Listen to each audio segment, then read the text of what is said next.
Salut chers amis en Jésus-Christ, bienvenue au partage du mercredi de la première semaine de l'Avent. Comme d'habitude, nous avons deux lectures dont l'évangile sera notre point de méditation. L'Église nous propose la prophétie d'Isaïe au chapitre 25, versets 6 à 9, Psaume 22 et l'évangile selon saint Matthieu, chapitre 15, versets 29 à 37. Nous procédons à la lecture de l'évangile. Jésus gagna les bords du lac de Galilée et gravit la montagne et s'assit. De grandes foules vinrent à lui avec des boiteux, des aveugles, des estropiés, des muets et beaucoup d'autres infirmes. On les déposa à ses pieds et il les guérit.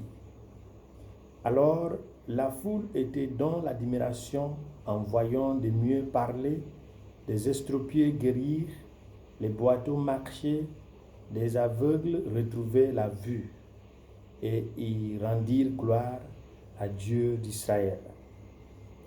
Jésus appela ses disciples et leur dit: j'ai pitié de cette foule.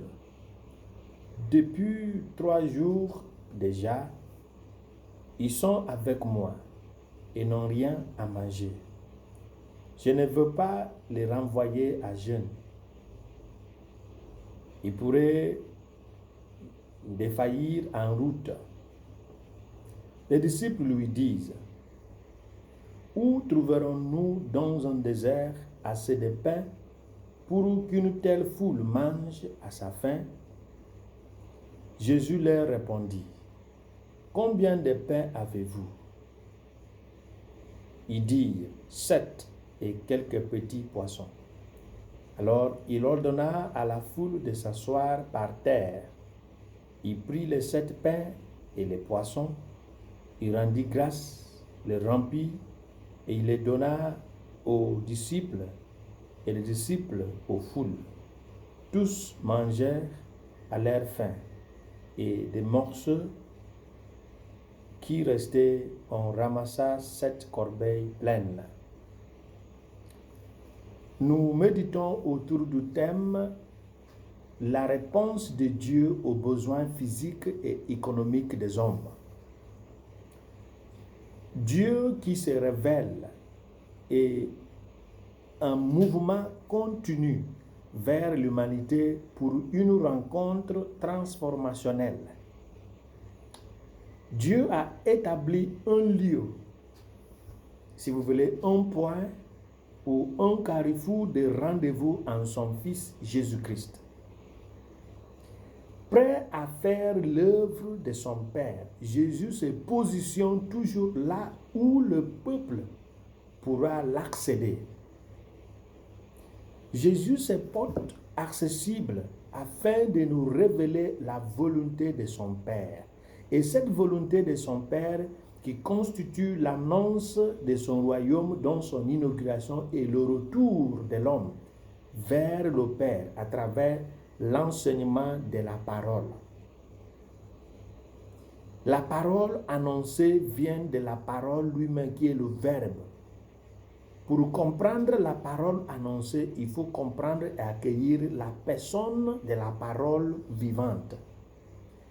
Mais dans cet échange entre Jésus et le peuple ou la foule, Jésus fait toujours un constat.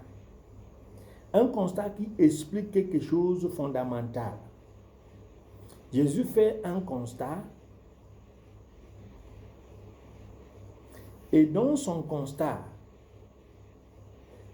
il constate que la plupart du temps, l'homme égaré reste attrapé dans son lieu d'égarement à cause d'une recherche de solutions à ses besoins physiques, à ses besoins spirituels, à ses besoins matériels, à ses besoins économiques.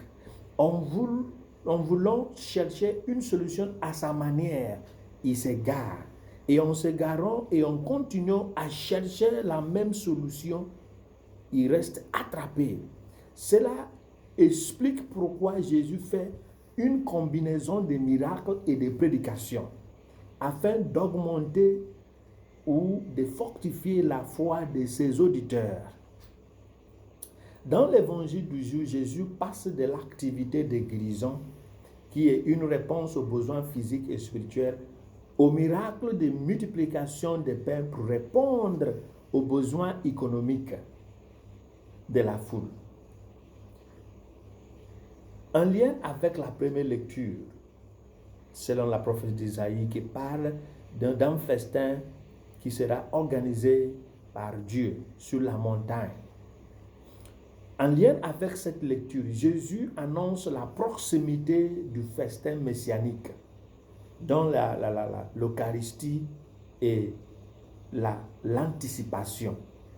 Et si vous prenez les actes de Jésus, dont la multiplication des pains, vous comprendrez pourquoi, en se donnant à travers ce pain, il nous parle que personne n'aura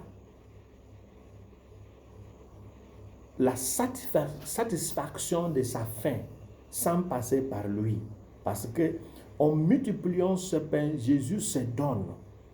Il a pris la même formule de l'Eucharistie. Ici, Matthieu nous dit, il prit les 7 pains, prendre, et les poissons. Il rendit grâce, les rompit et les donna aux disciples. Prendre,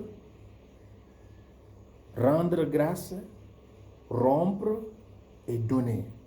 Jésus fait allusion à l'Eucharistie, qui parle de lui-même qui se donne pour que l'homme ait la satisfaction fondamentale de cette chose qui l'égare.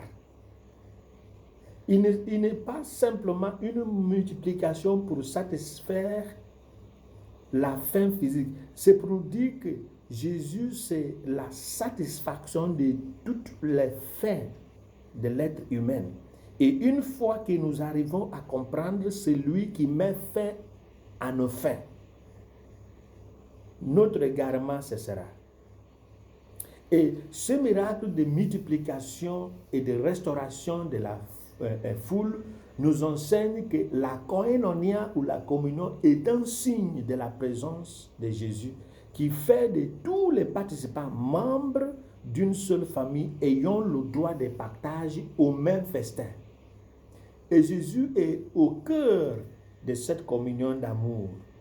Et alors, nous qui sommes ses disciples, ses adeptes, nous sommes tous appelés à être des acteurs principaux dans cette communion. Et cela est implicite dans la question, combien de pains avez-vous? Alors, frères et sœurs en Jésus-Christ, la même question est posée aujourd'hui. Quelle est ta contribution au projet de soulagement, au projet de restauration, au projet de développement intégral de notre société, de mon frère, de ma sœur? C'est le sens global de ces miracles. Demandons au Christ la grâce de pouvoir marcher avec lui et qu'il nous bénisse, le Père, le Fils et le Saint-Esprit. Amen.